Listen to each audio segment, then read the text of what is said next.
Shalom saudara Tuhan. Saudara, mari kita melihat video yang berikut sebelum kita lanjut, dan pastikan tekan tombol like, subscribe, dan share video ini supaya menjadi berkat bagi banyak orang.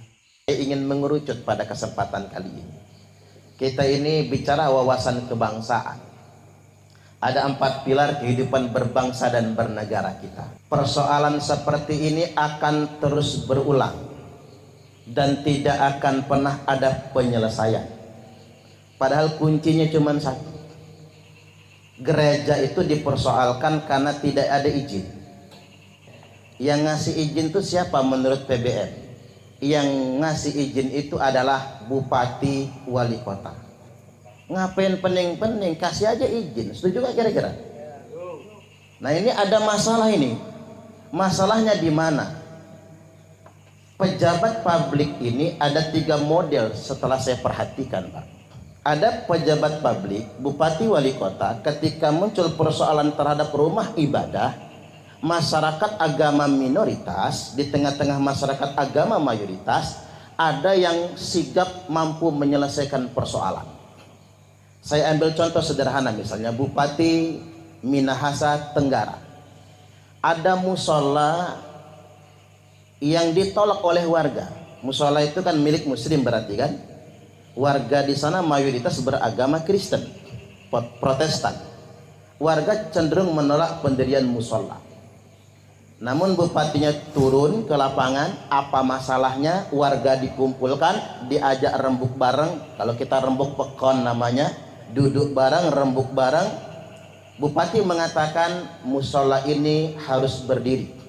Saya sebagai bupati, kata dia, menawarkan diri menjadi ketua panitia pembangunan dan langsung nyumbang 500 juta. Warga langsung setuju.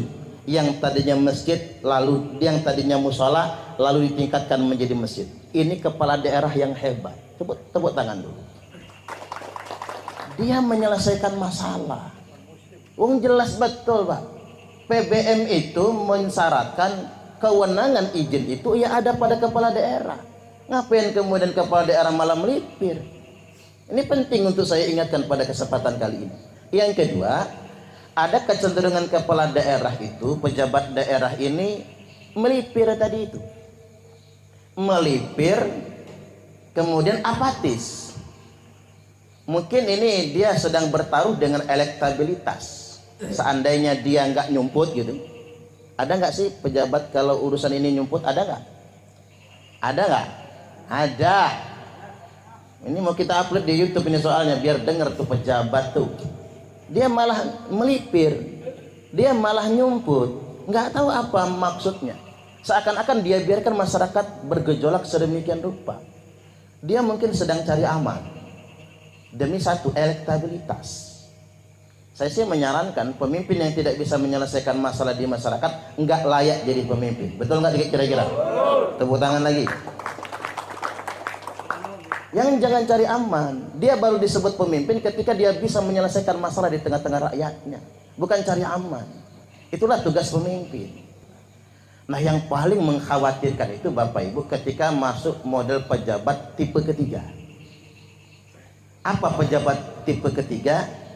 Dia bukannya melipir, dia bukannya nyumput, tapi memang dia tidak mau ngasih izin. Ini masalahnya, Pak. Dia nggak mau ngasih izin. Berarti pejabat yang kayak gini terpapar paham ekstrim kanan tadi itu. Berarti di dalam dirinya ada kebencian terhadap umat beragama lain. Saya nggak membuat menjat satu agama ya. Misalnya ada pejabat beragama Protestan, tidak suka masjid berdiri umpama. Ada pejabat beragama Muslim, tidak suka gereja berdiri umpama. Berarti dia terpapar paham radikal, ekstrim kanan. Di dalam dirinya ada kebencian terhadap umat beragama lain. Nah, ini persoalan Bapak Ibu. Kayak kejadian Natal kemarin kan, umat lagi Natalan dipersekusi. Ada yang Natalan di rumah kan gitu, ada yang Natalan di ruko kalau tidak salah. Kan sederhana memandang persoalan tuh simpel banget kalau saya. Mengapa dia Natalan di rumah? Ya sama, orang Islam sering nggak pengajian di rumah? Ada nggak yang mubarin? Nggak berani dibacok dengan macam-macam. Nggak ada kan? Apa masalahnya pengajian di rumah? Dan orang mengadakan Natalan di rumah mungkin dengan alasan nggak punya gereja. Itulah sebabnya dia mengadakan perayaan Natal di rumah, karena nggak punya gereja. Mengapa dia tidak punya gereja? Karena pejabat daerah nggak mau ngasih izin. Itu saja masalahnya. Ada yang kemudian Natalan sampai di ruko, dimarahin, digerebek, karena fungsi ruko bukan buat gereja, ini menyalahgunakan fungsi bangunan. Tanya dulu sama yang pakai ruko buat ibadah, ngapa pakai ruko? Karena nggak punya gereja. Ngapa nggak punya gereja? Karena nggak dikasih izin.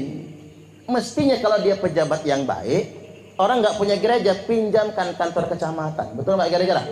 Nih kantor kecamatan, pakai kebaktian tiap minggu. Karena nggak punya gereja. Atau sewakan gedung untuk berikan izin sementara. Itu namanya pemimpin. Baik, salam Tuhan itu videonya. Kita sudah simak apa yang disampaikan oleh Pak Ustadz Suparman ya, mengenai apa yang terjadi hari-hari ini terhadap rumah ibadah ya, khususnya rumah ibadah orang Kristen atau gereja, saudara dalam Tuhan ya. Ya, kita tahu bersama ya, bahkan mungkin kita mengalaminya ya, atau gereja kita mengalaminya, di mana ditolak oleh orang-orang tertentu ya, dengan alasan ya gereja belum punya izin dan lain sebagainya. Nah, saudara dalam Tuhan ya, apa yang disampaikan oleh Pak Ustadz tadi sebenarnya sangat baik sekali ya. Dia sampaikan supaya para pemimpin daerah ya memberikan izin rumah ibadah ya, tanpa harus mempersulitnya gitu loh, sebagai solusi persoalan yang terjadi hari-hari ini ya. Dan sekali lagi apa yang disampaikan sungguh baik ya. Jadi semoga saja para pemerintah daerah ya, ketika ada persoalan rumah ibadah khususnya gereja ya, dengan cepat menyelesaikan persoalan itu ya.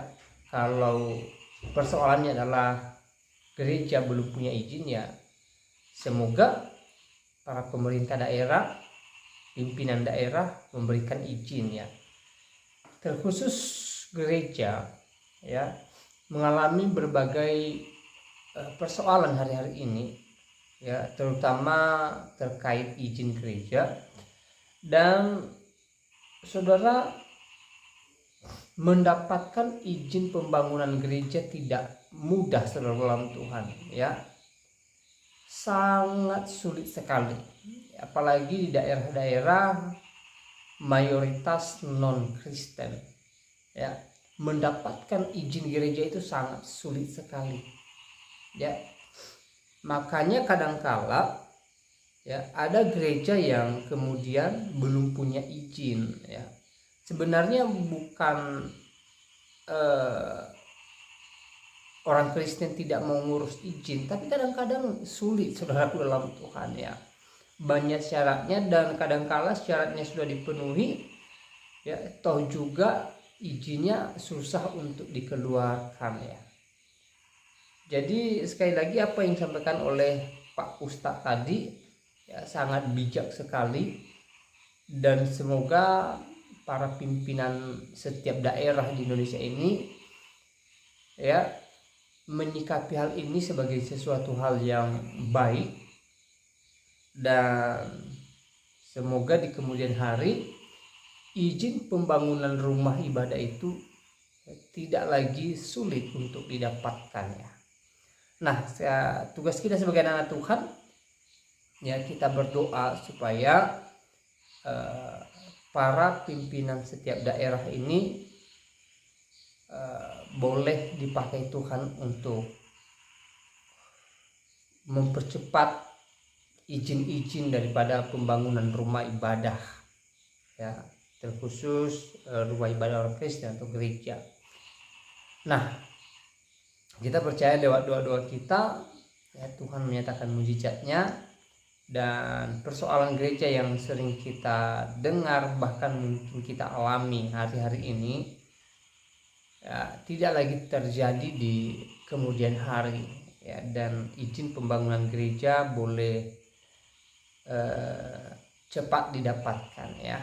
Kita percaya bahwa Tuhan punya kuasa, Tuhan yang mendirikan gerejanya, dan Tuhan pasti bercampur tangan dalam hal ini, ya.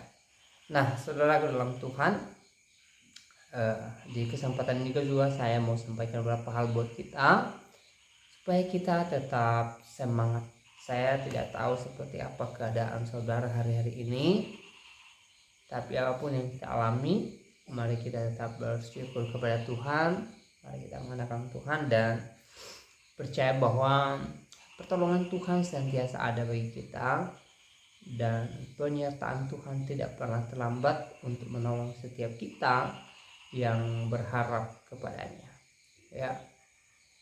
Nah, saudara, saya tidak terlalu panjang lebar menyampaikan pesan review ini. Selebihnya silahkan tulis tanggapan saudara di kolom komentar.